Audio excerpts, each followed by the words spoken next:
महाराज जी, क्या कोई हमारे ऊपर जादू टोना कर सकता है? क्या भजन के प्रभाव से उसको खत्म किया जा देखो, हमारी जो मान्यता है बच्चा, कि जब हमारे कर्म बिगड़ते हैं तो कोई जादू टोना करे या ना करे, हम वैसे परेशान रहते हैं। बुरी दशा आने के पहले बुद्धि बदली जाती है। वो किसी न किसी तरह से जाको विधना दारुण दुख दीन, ताकि मत पहले हरिलीन। समझ रहे हो ना बच्चा? हमें जब दुख भोगना होता है तो हमारी बुद्धि ही हमें धोखा दे देती है। हमें लगता है कि किसी ने हमें कुछ कर दिया है, और कहीं इसका सपोर्ट देने वाला कोई मिल जाए कि अरे उसने तुम्हारे ऊपर कुछ कर दिया, जादू टोना कर दिया, बस जान लो फिर परेशान हो, फिर परेशानी हो जाएगी। हम तुम्हें शास्त्र की बात बता रहे हैं। को ना काहू के सुख दुख कर दाता, निज कृत कर्म भोग सुन भ्राता। अब जैसे हमारे पाप कर्म हैं, अब कोई जीवात्मा हमको दंड देना चाहता है, अब वो भूत योनि का हो गया है, अब संयोग बनेगा और वो हमको दंड देगा, क्योंकि हमारे कर्म, और बिना झाड़ फूंक के अगर हमारा कर्म हट गया भोग का, वो अपने आप हट जाएगा, खत्म हो जाएगा। ऐसे ही रोग आ जाते हैं, ऐसे व्यक्ति से घटना हो जाती है। हम जा रहे हैं, हमारा कोई दुश्मनी का मतलब नहीं है, और जरा सा ऐसी घटना घटी, वो मार पिटाई, दुश्मनी, वो भारी दुश्मनी बन गई। कर्म, भूत का ऊपर आवेश आ जाना, या शरीर में रोग आ जाना, या कोई एक्सीडेंट घटना होकर शरीर का अंग भंग हो जाना, या किसी व्यक्ति से अचानक द्वेष हो जाना, ये और कोई नहीं है, ये हमारा कर्म है। अगर हम कर्म संभाल लें तो सब ठीक हो जाए। तुम तो बच्चा घर में रहते होगे, हम इस स्मशान में रहे गंगा किनारे, और जवान बचपन से 13 वर्ष से घूमते, हमको कभी हमारे दिमाग में ना भूत चढ़ा और ना कभी कोई तंत्र मंत्र चढ़ा। खूब इस स्मशान में ऐसे कुत्ते लाश नोच कर गांव में संस्कार कम करते, गंगा में प्रवाहित कर देते थे। अब तो नियम भी लग गए हैं कि आप ऐसे नहीं प्रवाहित कर सकते। पहले ऐसा कोई नियम नहीं था, 40-45 वर्ष पहले ऐसे फेंक दिए जाते, तो कुत्ते घसीट लाते थे, नोच रहे तो गंगा किनारे ही रहते थे हम। वो सब दृश्य कहीं कुछ नहीं बच्चा। अपना कर्म खराब है तो हर जगह कदम कदम पे परेशानी, और अपना कर्म अच्छा है तो इस स्मशान में भी कोई भूत नहीं मिला। समझो, इस स्मशान में भी गंगा किनारे रहने पर कोई भूत नहीं रहा। इसलिए हमें लगता है नाम जप करो और भगवान का स्मरण करने से सब ठीक हो जाता है। और वैसे भी हनुमान चालीसा में लिखा है ना, भूत पिशाच निकट नहीं आवे, महावीर जब नाम सुनाए। हाँ, जिस समय भगवान के महाभागवत से हनुमान जी का स्मरण कर, भूत पिशाच निकट नहीं आए।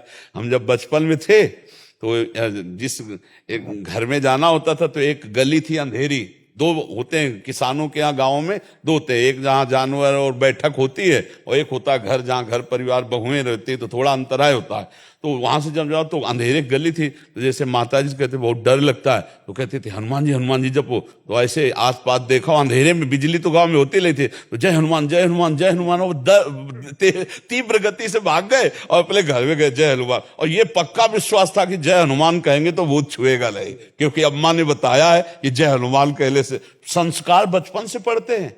माँ ने भक्ति के संस्कार, भगवान के संस्कार डाल दिए। तो बच्चा निर्भय रहो, नाम जप करो, और जो कोई मानसिक या शारीरिक भूतावेश या किसी भी तरह का कोई भी दुख है, वो हमारा कर्म है। ऐसे पूरे संसार में भूत है, किसी के नहीं चिपट जाएंगे, उसी के चिपटेंगे जिसका संस्कार है, जिसको भोगना है। अब वैसे फिर वो कष्ट भोगता है जीव। तो इसलिए मुझे लगता है अगर नाम जप करो, भगवान की भक्ति करो, तो कोई परेशानी नहीं आएगी, कोई भूत प्रेत नहीं सता सकता है। हम खूब बचपन से घूमे, किसी का साथ नहीं रहा, कभी कोई सताया नहीं। तो हमें लगता है बच्चा कोई भी दुख परास्त नहीं कर सकता है। भगवान का भरोसा हो और भगवान का चिंतन हो, चिंतन भगवान का हो, तो कोई दुख परास्त नहीं कर सकता। और भगवान का चिंतन न हो, शरीर स्वस्थ है, सब व्यवस्था है, फिर भी जलोगे, कामनाएं जलाएंगी, आपका गलत चिंतन आपको जलाएगा, पड़ोसी जला देगा, कोई द्वेष वो आपके चिंतन में आके आपको क्लेश देता रहे, और भारी कष्ट है। और भगवान आनंद सिंधु का चिंतन है, तो देखो आप लोग भी सुनने आते हो, क्या आनंद की बात सुनने आते हो, आनंद का क्या महिमा ये देखने आते हो। साधु महात्माओं को क्यों देखते हैं? ये भगवान के भक्त है, आनंद सिंधु के भक्त है, देखते हैं भक्ति का क्या स्वरूप है।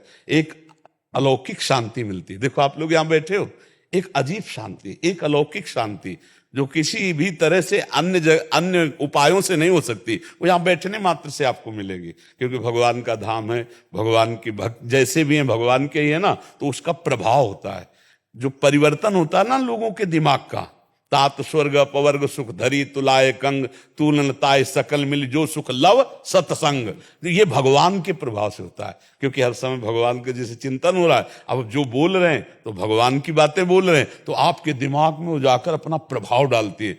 और अगर हम भगवान के भजन में न हो तो चाहे जितनी बातें बोले आपके ऊपर प्रभाव नहीं पड़ेगा।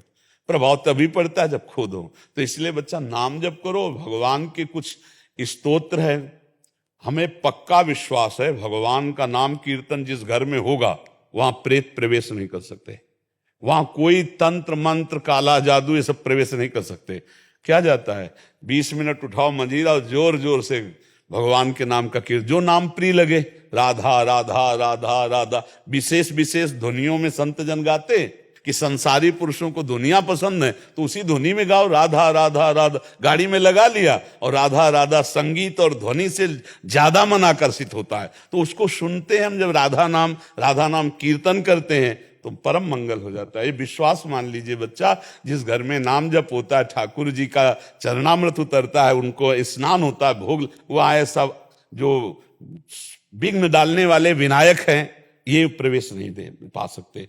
दैवी शक्तियां वहां रक्षा करती है। कभी आप अपने घर में नाम कीर्तन कीजिए, कभी किसी संत का चरणामृत मिल जाए तो अपने घर में छिड़क दीजिए, देखो उसका प्रभाव क्या होता है। भूत प्रेतों के ऊपर चढ़ते हैं नहीं, जो भूत प्रेत स्वभाव वाले होते ना वो अपने साथी के ऊपर चढ़ते, वो मरा हुआ भूत वाला है और ये जिंदा भूत है।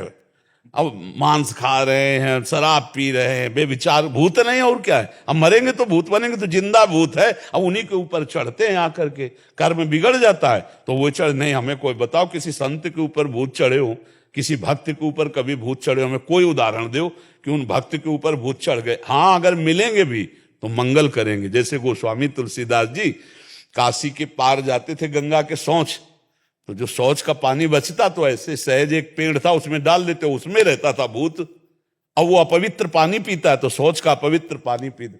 ये कई दिन घटना हुई तो वो प्रेत खड़ा हो गया हाथ जोड़ के और कहा आप जो मांगेंगे वो मैं दूंगा आपको। बोले हमने तो आपको पुकारा नहीं, कोई सेवा नहीं की। बोले बहुत बड़ी सेवा बन गई, जो आपके कमंडल में पानी बचता था ना, फेंक देते थे ना, वही हम पी लेते थे, अब हमको देना चाहते थे। बोले क्या दे सकते हो? हमें तो सिया राम जी के दर्शन चाहिए। बोले इतनी सामर्थ्य में नहीं, उपाय बता देंगे, हो जाएंगे पक्का दर्शन। बोले क्या? बोले जब राम कथा कहते हो तो उस समय हनुमान जी कथा सुनने आते हैं, उनके पैर पकड़ लेना, वो तुम्हें दर्शन करा देंगे।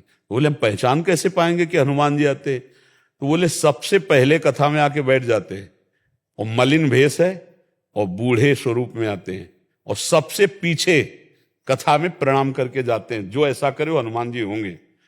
अब तुलसीदास जी जब भगवान की चर्चा शुरू देखा कि शुरू होने के पहले एक वयोवृद्ध विशाल काय आकर चुपचाप बैठ गए से, यत्र यत्र रघुनाथ कीर्तनम तत्र तत्र कृतमस्त कांजलम वाष्पवारि परिपूर्ण लोचनम मारुति नमत राक्षसांतकम। अशुभ प्रवाह करते हुए भगवान की चर्चा सुनते। और जब कथा संपन्न हुई सब चले गए, तब वहां के ऐसे रज लेके ऐसे लगाया कि भक्त चरण रज है, सोई गोस्वामी जी दौड़ पड़े, सोई भागे हनुमान जी। तो तुलसी घाट से काफी दूर है संकट मोचन हनुमान जी, वही संकट मोचन हनुमान जी। तो काफी दूर में जाके चरणों के, तो हनुमान जी रुक गए। बोले क्या चाहते हो? तो कहा सिया राम जी के दर्शन। तो कहा यहां नहीं, चित्रकूट चलो। तब चित्रकूट हनुमान जी लिवा गए। फिर राजकुमार के रूप में जब राम लक्ष्मण जी के दर्शन हुए, चंदन, तो वो लीला। तो देखो प्रेत ने भगवत साक्षात्कार का विधान बना दिया। प्रेत ने भला मंगल किया, महामंगल कर दिया भगवान के दर्शन का, साक्षात्कार का। तो हमें नामदेव जी को एक बार प्रेत में भगवान विट्ठल के दर्शन हुए महाराष्ट्र में। तो जो भगवान का नाम जप करते हैं, भगवान का कीर्तन करते हैं, भगवान की भक्त, उनको कभी कोई अमंगल नहीं कर सकता। जिते विनायक शुभ अशुभ विघ्न करे नहीं कोई, और विघ्न करे नहीं कोई, डरे कलिकाल कष्ट भय, हरे सकल संताप हरसि हरिनाम जपत जय। कलयुग डरता है नाम जपक से। ये जितने राक्षसी स्वभाव के हैं, जितने आसुरी शक्तियां, ये सब डरती हैं भगवान के भजन करने वाले से। इसलिए खूब नाम जप करो। और ये जादू टोना और कोई काला जादू दुनिया के जो है ना, ये कुछ असर नहीं करेगा। भगवान का भजन करो। अब भगवान का भजन नहीं करोगे तो कोई जादू टोना करे चाहे न करे, वैसे दिमाग खराब है। जहां डिप्रेशन की दवा होती कान उनमें बैठो जाकर डॉक्टरों के पास, तो 50 लोग आते हैं। अब उनका दिमाग ही उनको परेशान किए, उनके कौन भूत चढ़ा हुआ है। अब निगेटिव सोच, नकारात्मक सोच कर करके उनको परेशानी हो रही। हमें लगता है हम व्यर्थ का चिंतन न करके राम कृष्ण हरि जपे, राधा राधा जपे तो सर्व मंगल हो जाए। कोई ऐसा नहीं तंत्र मंत्र जादू टोना या हमें कोई परेशान किए, कोई नहीं, हमारा कर्म ही हमको परेशान किए। और दूसरा कोई अगर ऐसा होता तो जितने तंत्र मंत्र वाले हैं सबको मार डाले, स्वयं राजा बन जाए, स्वयं सब विधान बन जाए। पर कर सकते हैं क्या? नहीं कर सकते। हाँ, उतना ही कर सकते जिसका भोग आया है, और फिर मुठभेड़ हो गई तो फिर हो जाएगा, क्योंकि तुम्हें वो भोगना है, दुख भोगना है, अन्यथा नहीं।